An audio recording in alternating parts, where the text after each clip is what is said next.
Hello po.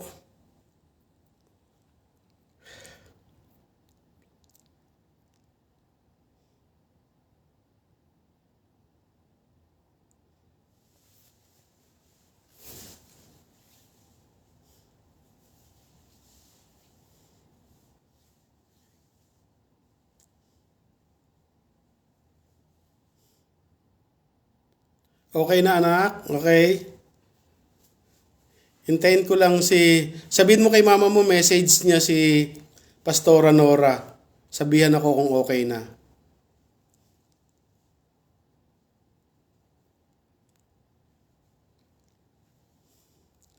Loobin ng Panginoon, okay na po ulit ito. Pastora, pakisabihan lang po ako kung okay na. Itutuloy pa rin po natin ito.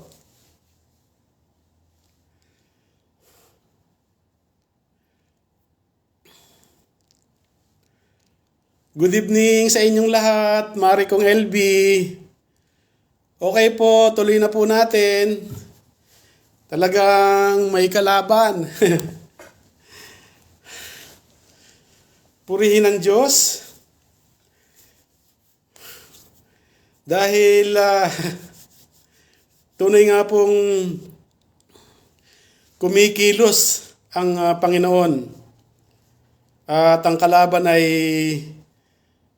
ganun din po siya. Ayaw niya pong marinig ng maraming tao ang aking patotoo. Nais ko po muli na basahin sa inyo yung verse na aking pagkukuhanan ng aking patotoo. Mag-focus na lang po tayo doon sa Awit 23, verse 4 po. Yea, though I walk through the valley of death, the shadow of death, I will fear no evil, for thou art with me.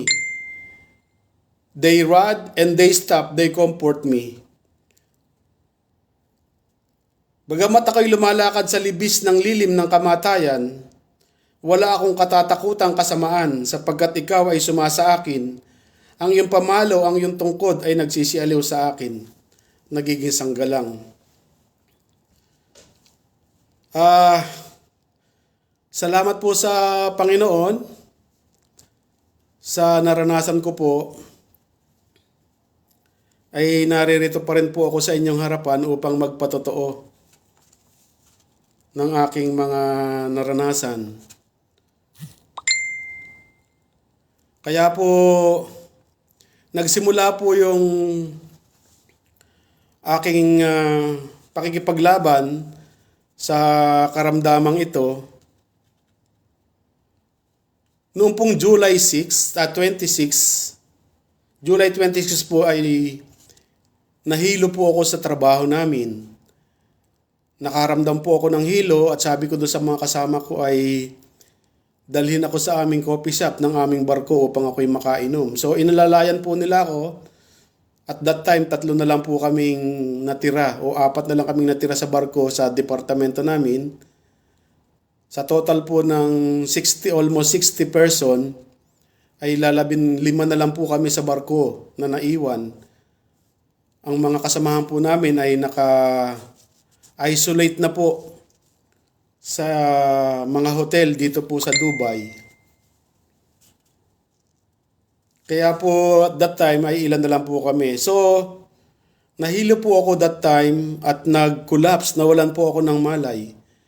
Nagising na lang po ako na narinig ko po yung paging na tinatawag na nila yung aming doktor sa barko at sinasakay na po nila ako sa stretcher.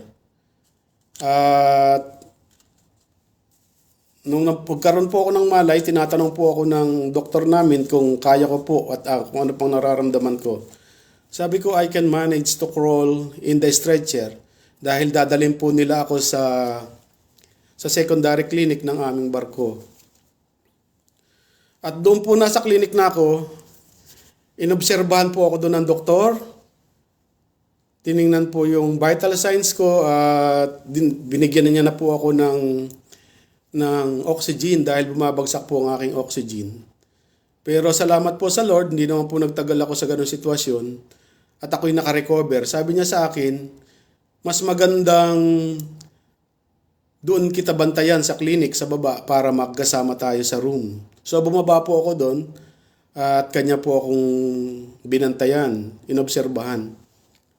So nakarecover po ako at kinabukasan po, July 27, swab test po namin, PCR test namin. And then 28, nalaman ko po na positive na po ako sa COVID-19. At ang sabi ng amin doktor ng company na nakabase sa Jebel Ali, susunduin po ako ng service sa aming barko at idadalin po ako sa isolation area dito po sa hotel sa Dubai na malapit sa Al Maktoum Airport. At dinala nga po nila ako sa Holiday Inn. First day ko po sa Holiday Inn, nilalagnat na po ako, giniginaw na ako. Bago po ako pumasok sa hotel, in-screen po ako doon ng nurse, ng medical staff. Doon nga po nakita na mataas na yung lagnat ko that time. At ang sabi niya, you have to take medicines and when you reach in your room, you have to take a bath. So, para po bumaba yung aking lagnat. So, ginawa ko po yung mga bagay na yun. At ganun pa rin po, ay hindi na po maganda yung pakiramdam ko. At pagkatapos po nun, nung ako po'y nasa hotel na, hindi na rin po ako makakain. Pero yung will to survive ko po ay nandoon at saka yung pong pananampalataya ko sa Panginoon. Kailangan kong labanan, kailangan kong lakasan ang loob ko. So kahit hindi na po ako makakain, pinipilit ko pong kumain. At sinasabi ko sa sarili ko na ang sarap ng pagkain kahit na po hindi ko na siya, ayaw na pong pumasok sa akin, sa system ko. At the next day po, nung gabi na yon, talagang giniginaw na po ako, nilalagnat na po ako. Alam niyo po, ang pinakamaganda doon sa karanasan ko, purihin ang Diyos. Ang ginawa ko po, I surrender my life to Jesus again. Sinurrender ko po yung sarili kong muli sa Diyos. And I commit my life to the Lord again that time. Ang sabi ko, Panginoon, ako'y manghahawakan sa inyong mga pangako na hindi mo ako iiwan, hindi mo ako pababayaan. Ako'y anak mo. Mahal mo ako. Kaya sasamahan mo ako sa sitwasyon kong ito.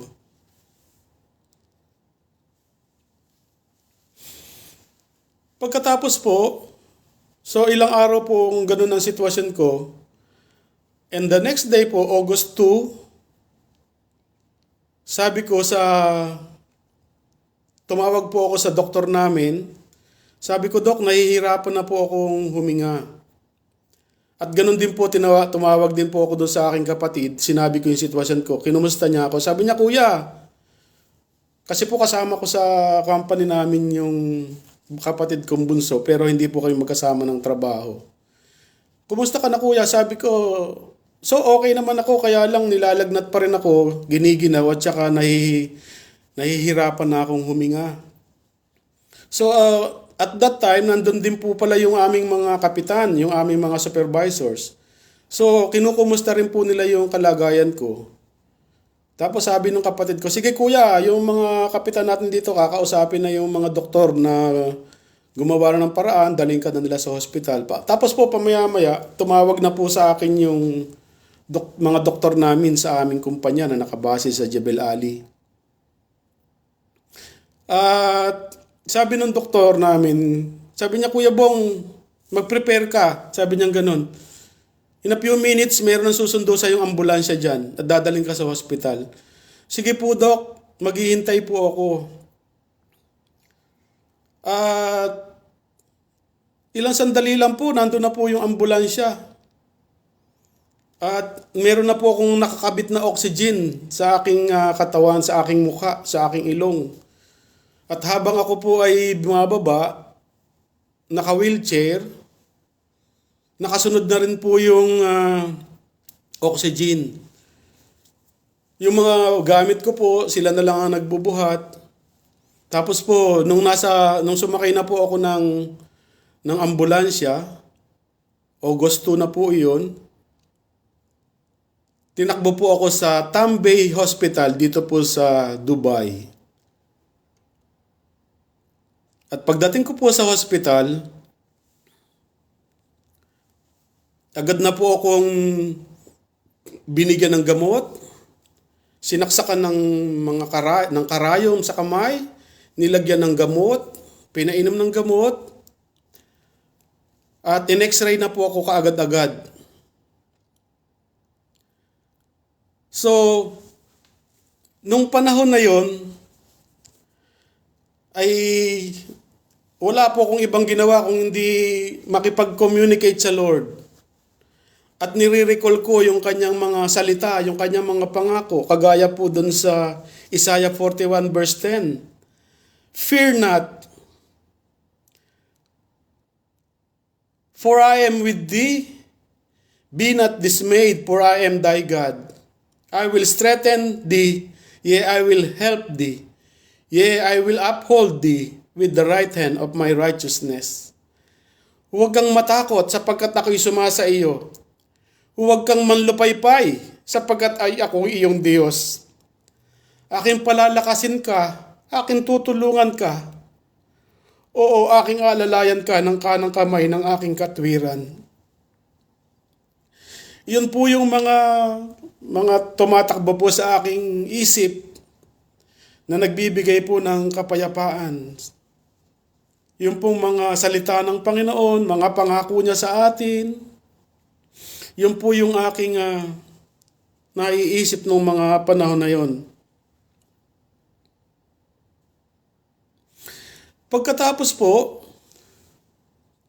nung nadala na po ako sa room, nabigyan na po ako ng gamot, naka-oxygen na po ako lagi. Pagka po nagpupunta na dun yung nurse, at saka pwede mo naman po kasing tawagin yung nurse eh. Sinasabi ko sa kanya, Nurse, I'm having difficulty of breathing, sabi ko sa kanya. So, ginagawa niya po, inaayos niya po yung aking oxygen. Tapos sabi ko, Nurse, hindi pa pwedeng alisin na yung aircon ng kwarto dahil giniginaw talaga ako.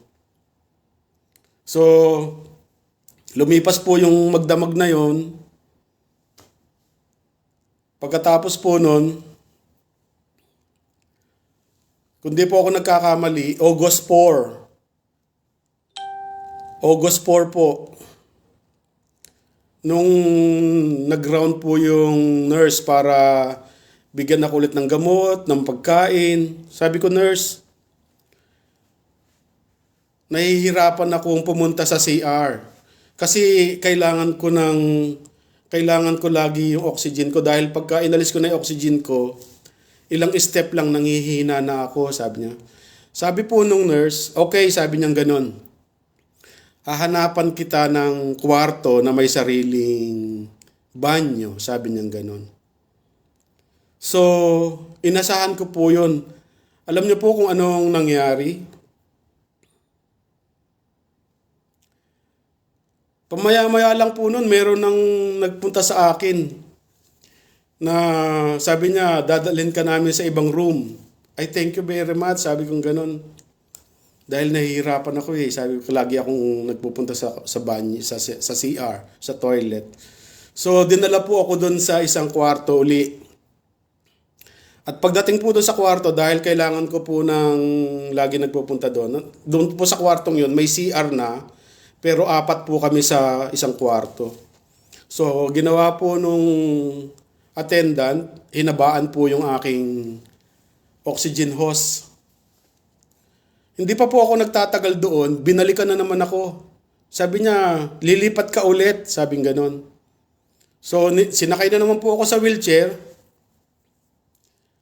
Bago po ako dinala doon sa room, diniretso na po ako sa CT scan. CT scan po yung katawan ko. Habang matapos po yung aking CT scan, inaasahan ko po babalik na ako sa kwarto. Hindi po ganun na nangyari. Nakita ko po, nakasakay ako sa wheelchair, tapos yung isang attendant, dala-dala na yung mga gamit ko. Noong pong dala-dala niya na yung mga gamit ko, diniretso na po ako sa ICU. Grabe. Sabi kong ganon, Lord, ano po ba tong aking sitwasyon ngayon? So, doon po sa ICU, so binigyan na po ako ng bed. Sa ICU po, kundi po ako nagkakamali, 6 po kami doon na ang pagitan lang po namin ay mga kortina. Pero maluwang po yung kwarto. Maluwang po yung room. Maluwag po siya. 6 po kami doon, kaya naririnig mo yung katabi mo. Tapos po, ang marinig mo lang doon, yung sounds ng mga aparatos, yung sounds ng paghinga, ganon. At nung nandun na po ako sa ICU, in-interview po ako ng nurse. Sabi niya, tiningnan niya yung passport ko, at tinanong ako kung ano yung mga laman ng bag ko, at laman ng wallet ko kung magkano. Alam niyo po, kahit na po yung hindi po maganda pakiramdam ko, sabi ko, pumasok po sa isip ko eh. 2 bagay lang to. Kung ako pa ba'y mag-uuwi ng gamit ko o iba na. Sabi ko pong ganon. So, pero positive pa rin po yung aking sa isip. Naalala ko po yung sinabi ni Isaiah sa chapter 45 verse 9 po. Does a clay pot dare to argue with its maker? A pot that is like all the others. Does the clay ask the potter what he is doing? Does the pot complain that its maker has no skills? Ang palayok ba ay makakapagreklamo sa gumagawa sa kanya? Maitatanong ba ng luwad sa magpapalayok kung ano ang ginagawa nito? Masasabi ba ng palayok na hindi sanay ang gumagawa sa kanya? So, nung natapos na po yung interview at nakahiga na po ako sa ICU bed, yun po yung pumasok sa isip ko. Sabi ko sa Panginoon, nakikipag-usap ako sa Kanya, Lord, para akong luwad sa iyong mga kamay. Ikaw ang magpapalayok. Makakapagreklamo ba ako ngayon sa iyo kung anong gusto mong gawin sa akin? Lubos ko pong isinusurrender sa iyo ang buhay ko. Kayo ang mas nakakaalam kung anong makakabuti sa akin. Alam niyo po, yung kapayapaan, dumadaloy po sa akin. Hindi po ako natatakot. Bagamat ako'y nasa ganun ng sitwasyon, panatag po yung kalooban ko dahil alam ko, sinasamahan ako ng Diyos at that time. Hindi po ba yung magpapalayok pagka gumagawa siya ng kanyang obra at pagka nilalagay niya na ito sa pugon, hindi niya po ito hinihiwalayan ng tantingin kasi alam na magpapalayok na pagka sumobra sa luto yung kanyang palayok, yung paso na kanyang ginagawa, ay masisira, mababasag. Kaya po, nung panahon na yun, alam ko, nakasubaybay, nakatingin sa akin ng Diyos. Hindi niya ako hinihiwalayan ng tingin. Nasa akin ang kanyang atensyon.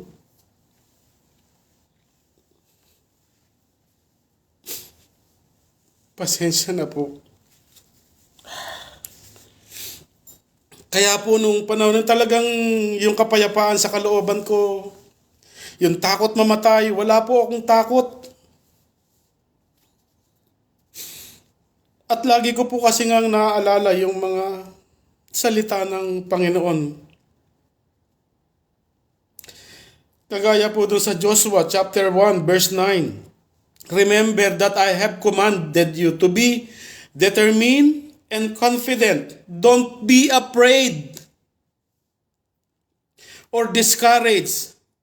For I, the Lord, your God, I am with you wherever you go. Grabe. Alalahanin mong lagi itong aking tagubilin. Magpakatatag ka at tibayan mo ang iyong loob. Huwag kang matatakot. Mawawalan ng pag-asa. Ako si Yahweh, ang iyong Diyos, ay isa sa iyo. Saan ka man magpunta. So, alam nyo, kahit hindi tayo maraming alam na verse sa Bible, mahalaga na meron tayong mga verses na panlalaban sa mga sitwasyon ng ating buhay. Maging ang ating Panginoong Hesus, nung siya sinusubok siya ng dyablo, meron siya mga salita ng Diyos na binanggit upang kontrahin yung gusto ng dyablo. So, yun po yung naranasan ko nung panahon na yun.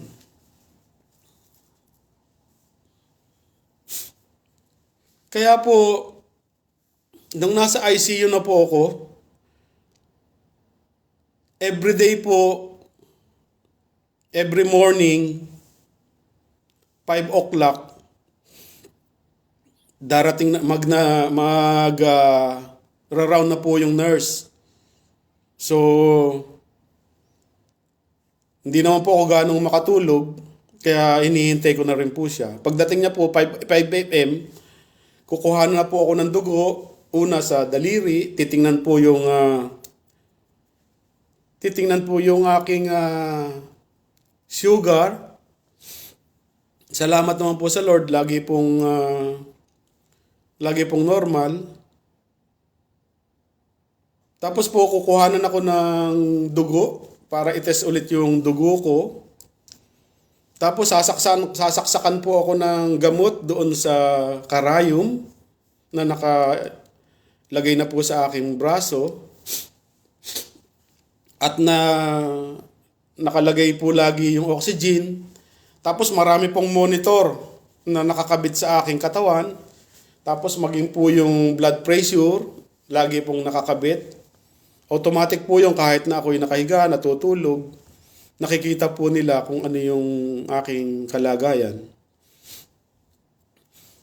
Hanggang sa umabot po ng kailangan pong itaas yung aking oxygen level, yung saturation po ng supply ng oxygen ko, ng 6 per minute po yung aking supply. Alam niyo po ako, maging siguro marahil din po kayo. Isa po sa lugar na ayaw kong pinupuntahan ay ang hospital. Una po, takot ako sa karayom. Takot ako sa dugo.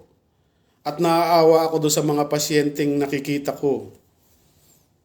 Kaya wala naman po siguro sa atin na gustong naho-hospital.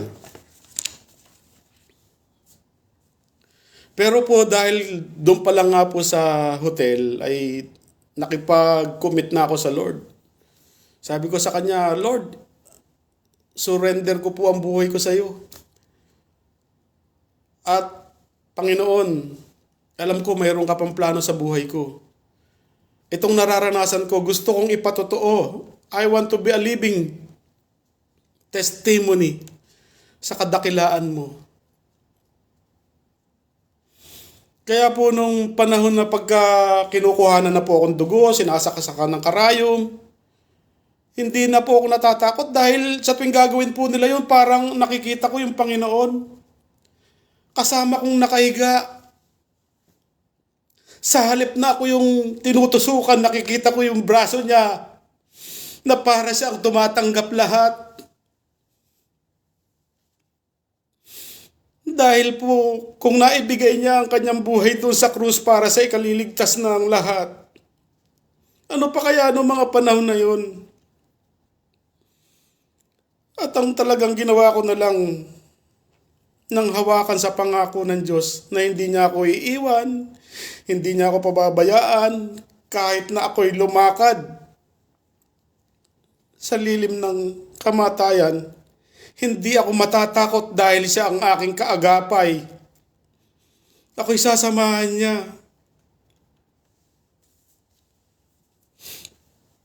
Habang pong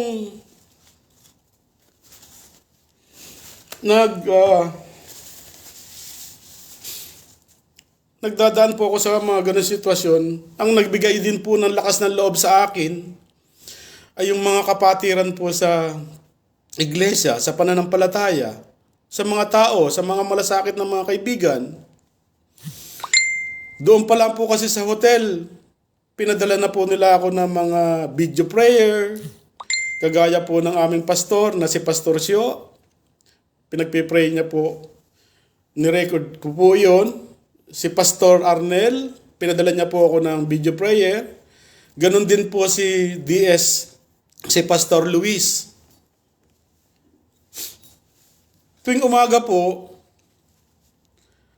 pagkagising ko sa umaga, piniplay ko po yung paulit-ulit. Kaya kasabay ko po silang nananalangin. Salamat nga po pala sa inyong lahat doon sa Prayer Warrior ng 539, kay Bishop Tangonan sa kanyang Right On Ministry na panalangin din po ako. At sa lahat po ng kapatiran, sa mga kaibigan, kasamahan ko sa trabaho na nananalangin. Alam niyo po, naiisip ko, kasi madalas po na sinishare ko sa iba na binibigay ng Diyos yung malaking laban sa kanyang matatag na sundalo. At that time, nakikita ko yung sarili ko na ako yung warrior ng Diyos na nakikipaglaban sa kalaban. He put me on the front in the battlefield. Pero po wala po akong talagang ibang inasahan kung hindi ang kanyang salita, ang kanyang mga pangako. Kaya po yung kapayapaan ng kalooban, ng isip, nararanasan ko po. Tumagal po ako ng 8 days sa ICU. Nung pang-4 na araw ko na po, alam nyo yung mga katabi ko, paiba-iba ng katabi. Lagi sila nagtatanong, Doc, do I be alright? Can I recover on this? Sabi niya ganun. Tapos po yung katabi ko pa, naririnig ko, I die, help me, I cannot breathe.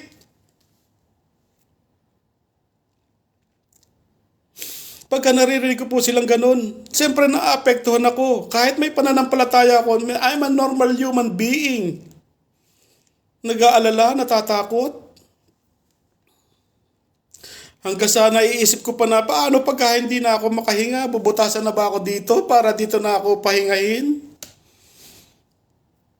Pero nang hawakan talaga ako sa pangako ng Diyos na hindi niya ako iiwan, hindi niya ako pababayaan. At the same time, pinagpipray ko rin po yung mga katabi ko. Na pagka nararamdaman, nakirinig ko sila na nahihirapan, Lord, tulungan mo po siya. Alam kong nilikha mo rin siya. Mahal mo siya. Ibinigay mo rin ang buhay mo sa kanya. May time pa nga po na pagka naririnig kong tumatawag yung katabi ko, ako na po yung kumukuha ng attention ng mga nurse. What do you need, Mr. Rolando? Sabi niya gano'n. Sister, I heard the other patient in the other room. Sabi ko gano'n, he was calling you. She was calling you. So yun po, gano'n. Tapos, ang pagkakaalam ko po, sabi nung doktor, you will not stay longer here in the ICU, sabi niya ganun, because you will be alright in 2 days or 3 days. So, pinanghawakan ko rin po yun. Pero po, pang 5 araw ko na, hindi pa rin ako lumalabas. Tapos po, araw-araw, ine-x-ray po kami. Ine-x-ray po ako. Noong pong, alam niyo po, nung nakita ko lang yung mga result, nung nirelease po nila, yung release paper ko, binasa ko, nag-develop po pala yung infection sa baga ko. Salamat po at talagang napakabuti ng Panginoon ay nabigyan po ako ng mga gamot, nabigyan po ako ng atensyon. Salamat din po doon sa hospital na pinagdala nila sa akin, napaka-attentive po ng mga staff doon. Tapos po, ang nagbibigay din po ng lakas ng loob, yung mga tao na kahit alam nila yung sitwasyon mo, lagi nilang sinasabi, you will be okay. You are getting stronger. You are recovering now. Sabi nilang ganun. So nakakapagbigay po yun ng lakas ng loob. Kaya po tayo, lalo na tayong mayroon relasyon sa Panginoon, magbigay po tayo ng mga magagandang salita sa ating kapwa na magbibigay sa kanila ng lakas ng loob. Maging po yung nag-a-attend sa akin kasi pagka kailangan ko po pumunta sa washroom, sa CR, kailangan ko po ng wheelchair, naka-oxygen. Sabi niya, okay ka na. Sabi niya, lumalakas ka na. Bagamat nararamdaman ko talagang nanghihina ako. Pero ang sinasabi niya sa akin, you're getting better. Sabi niya, you look fine. Sabi niya gano'n. So nagpapasalamat po ako sa kanya. At pagkatapos po, nung pang-anim na araw na, hinabaan na po yung aking host ng oxygen doon po sa ICU. In-advise na rin po ako ng nurse at ng doktor na maglakad-lakad. Dahil nga po meron akong mga aparatos, gadget na nakadikit sa akin. So doon lang po ako din sa gilid ng kama. So habang hinihintay ko po yung pagkain ko, at pagkatapos ko nanalangin sa umaga, nakikinig po ako ng mga hymnal song sa YouTube. Kasi pre-wifi din naman po yung hospital. At pinakikinggan ko po doon yung mga awitin doon na nagbigay din po ng lakas na loob sa akin habang po ako ay paindak-indak lang na ganun. Nakikita po ako ng mga staff ng nurse, natutuwa po sila sa akin.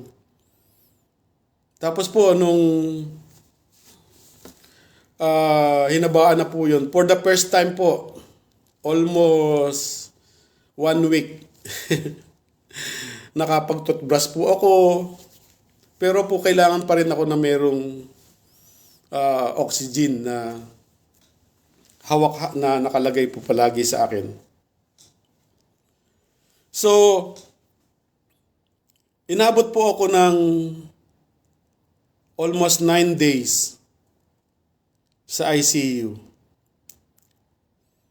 Alam ko po yung aking mga pamilya ay nag-aalala din sa akin, mga kaibigan, mga kakilala, kasama sa trabaho. Kaya sa inyo pong lahat, maraming salamat po sa inyong mga panalangin. At noong pong pang 9 days ko na po, kung di po ako nagkakamali ay August 13 ng umaga, dinala na po ako sa ibang room. Sarili ko na po yung kwarto, may sariling banyo, at hinabaan po yung aking oxygen para po malaya akong makakapunta sa banyo at kasi in-advise na rin po ako na maglakad-lakad. In-advise na rin po akong maglakad-lakad. So, the next day po, August 14, sabi sa akin ng nurse, kinakabit mo pa ba to? Oo, sabi ko, magdamag pa rin akong nakalagayan. Tapos, naglalakad-lakad na ako habang may oxygen. Sabi niya, i-try mo nang tanggalin. So, tinanggal po niya. Tinanggal na po. Tapos po, nung nag-round ng hapon, totally na po niyang inalis lahat.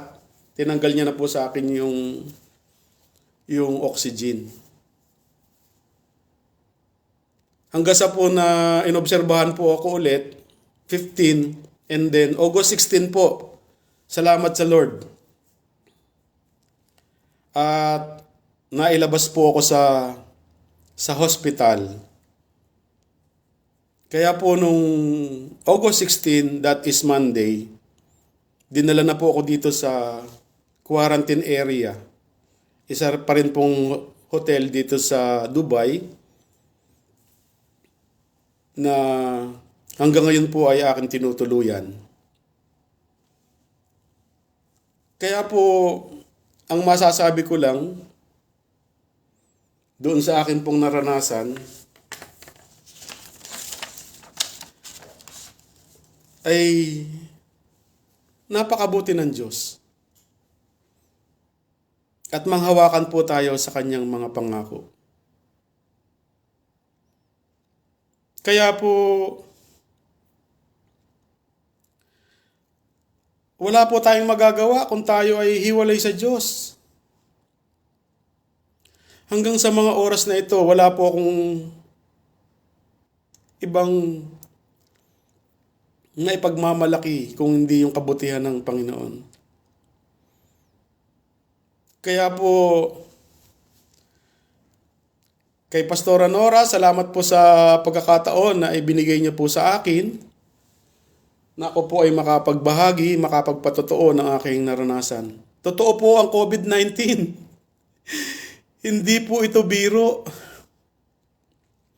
Pero po doon sa crew po kasi namin, ako lang ang na-hospital. Ang mga member po namin na nagkaroon po ng COVID-19 ay na-quarantine lang po sila, na-isolate lang po sila tapos naka-recover na. Ako na lang nga po yung naiiwan dito sa hotel na naka-quarantine. Yung ibang kasamahan ko po, bumalik na po ngayon pong araw na to, babalik na rin po silang lahat sa barge para magtrabaho. So, samantalahin ko na po ang pagkakataon na ito. Maraming salamat po sa mga nanalangin sa akin.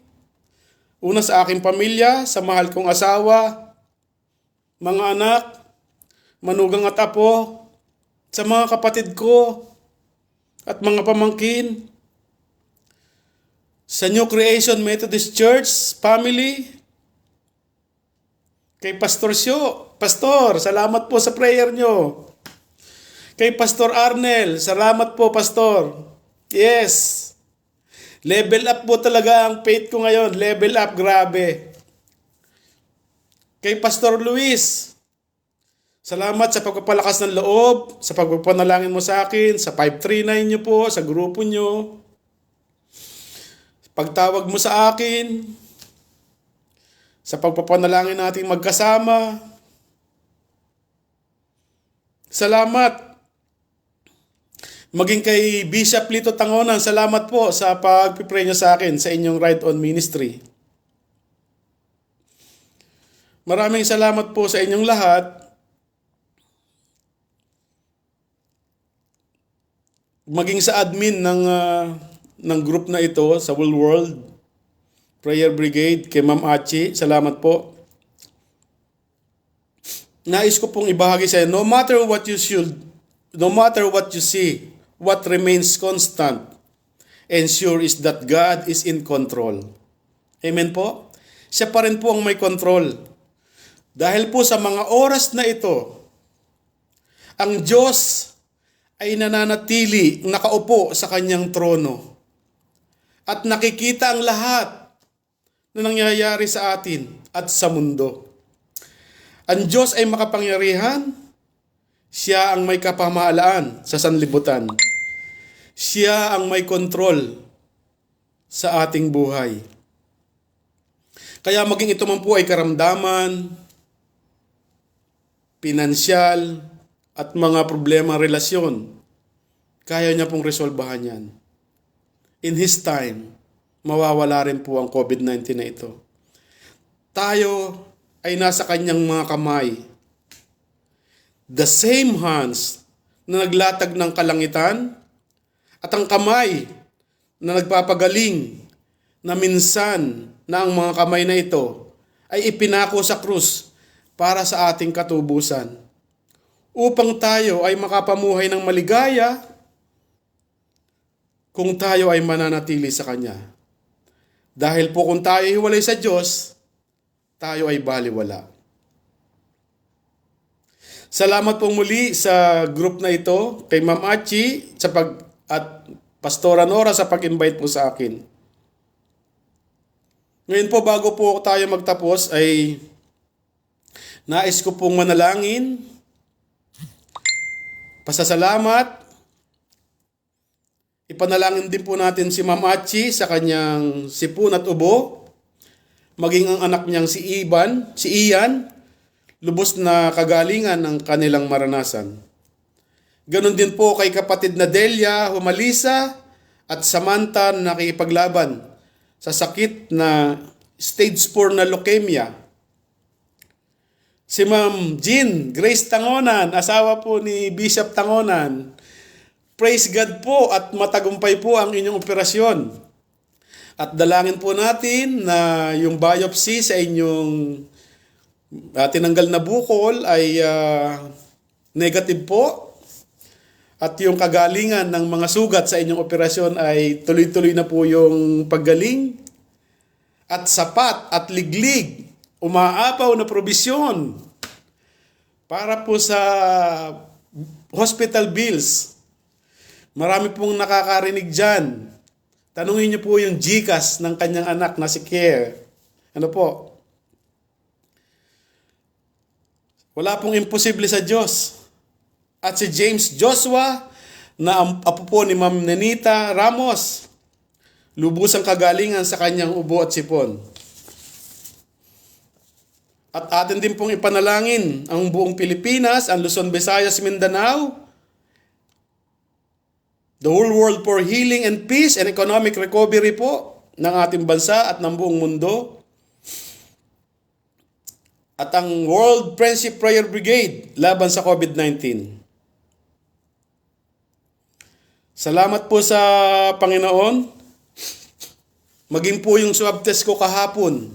Magmula po nung lumabas ako nung August 16, sinwab test po ako ng 17, sinwab test ako ng 22, sinwab test po ako kahapon 24. Yung tatlo pong swab test ko, lahat po negative na. Kaya praise God, I'm free. Victorious po. Wala na po yung virus sa aking katawan. Pero ganoon pa man po, kailangan natin sumunod sa mga safety protocols ng ating mga gobyerno, ano po, para din po sa ating kalusugan, sa ating kaligtasan. Dahil po alam ng Diyos, sabi nga po doon sa Jeremiah 29:11, ako lamang ang nakakaalam ng panukalang inihahanda ko para sa inyo. Sa ikabubuti ninyo para dulutan kayo ng pag-asa sa hinaharap. Kay buti po ng Diyos. Maging sabi niya nga po doon sa 8:28 ng Roma, alam nating sa lahat ng bagay ay Diyos ang sumagawang kasama ng mga nagmamahal sa Kanya. Amen? Mga tinawag ayon sa kanyang panukala sa kanilang ikabubuti. Kaya po, hindi naman po natin kailangang maalam sa mga Bible verse, pero po mahalaga na meron tayong mga Bible verse na ating iniingatan, pinanlalaban, na nagagamit natin sa pang-araw-araw nating buhay. Bago po ako magtapos at bago manalangin, ako po si Rolando Ronquillo, anak ng Diyos, mahal ng Diyos.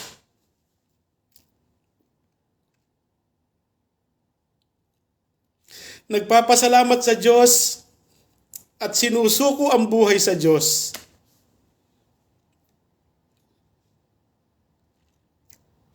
Patuloy po tayong maglingkod sa ating Panginoon. Manghawakan tayo sa kanyang mga pangako.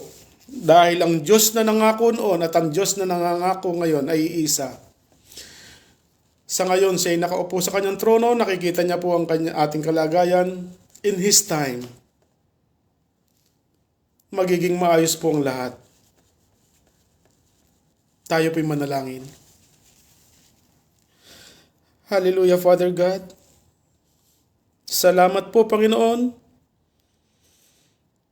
At ako po ay muli niyong ginamit upang sa inyong karangalan, upang maitaas patuloy ang inyong pangalan. Salamat sa aking karanasan, lalo ko pa pong napapatunayan na totoo kayo, buhay kayo, at naririnig nyo kami. Sabi nyo nga po, pag kami ay tumawag, ikaw ay laging handa na kami ay pakinggan. Ikaw ay laging handa na kami ay iyong tugunin. At kung may hilahil man, Panginoon, kayo ay sasaklolo sa amin at kami ay iyong tutulungan. Tunay nga pong kay buti mo, O Lord. Salamat po sa mga taong ginagamit mo, Panginoon, upang magkaroon ng ganitong mga gawain. Salamat sa kanilang dedikasyon, sa kanilang pagsunod sa iyo, at sa kanilang pagtitiwala sa inyong pangalan. Salamat po sa buhay nila, Ma'am Achi, ang admin at creator ng group na ito. Kay Pastora Nora, palakasin niyo po sila, ilayo po sa anumang pong mga karamdaman, ingatan ang kanilang buong sambahayan. Salamat po sa mga taong ginamit niyo po na nanalangin sa akin. Kaya ako po nararanasan ng gantong sitwasyon. Dalangin ko rin po sa iyo patuloy, Panginoon, ang iyong mga kamay, ang iyong paningin ay huwag mo nga alisin sa bansang Pilipinas, sa Luzon, Visayas at Mindanao. Loobin mo na mawala na po ang COVID na ito at ang ekonomiya ng aming bansa ay makarecover maging ang buong mundo. Salamat po sa lahat ng mga tao na nagmamalasakit sa kapwa. Pinapasalamatan ko rin po yung hospital na nag-asikaso sa akin habang ako naroon. Pagpalain mo po ang lahat ng staff doon, ang administraryo ng hospital na yon. Maging ang bansang Dubai, Lord, salamat po dahil po lahat ng gamot, lahat ng pasyenteng dinadala sa hospital ay libre po. Salamat, Panginoon, sa malasakit ng kanilang hari sa mga tao na nagkakaroon ng COVID-19. Nawaloobin mo, Panginoon, ang vaccine na itinuturok sa mga tao, anumang sino man ang gumawa nito ay maging effective. At tulungan mo ang siyensya na makadiscover pa ng mga gamot laban sa variant na kumakalat ngayon. Maraming salamat po, Panginoon. Lord, ako po'y naniniwala, kami po'y naniniwala na kami walang magagawa kung kami ay hiwalay sa iyo. Para kaming sanga ng ubas na pagka inalis sa puno ay mawamantay, malalanta at matutuyo. Kaya naman, Panginoon, patuloy namin inuugpong ang aming buhay sa iyo. Dahil kayo ang tagapag-alaga ng puno, kayo ang nagtanim nito. Salamat po.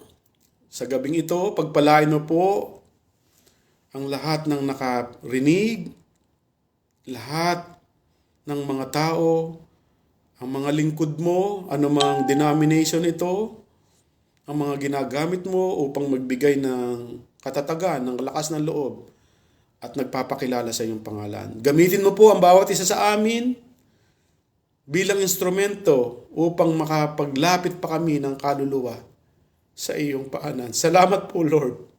Purihin ang iyong dakilang pangalan. Dalahin ko rin po ang patuloy na kagalingan. Una po ako at ang mga taong nagkaroon po ng COVID-19. Salamat po, Lord.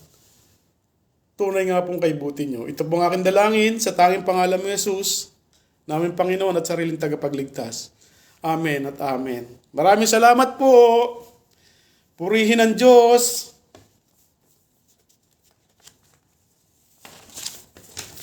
Magandang gabi po. God bless po. God bless. Babay na po. God bless you po. God's will, magkita-kita po tayo.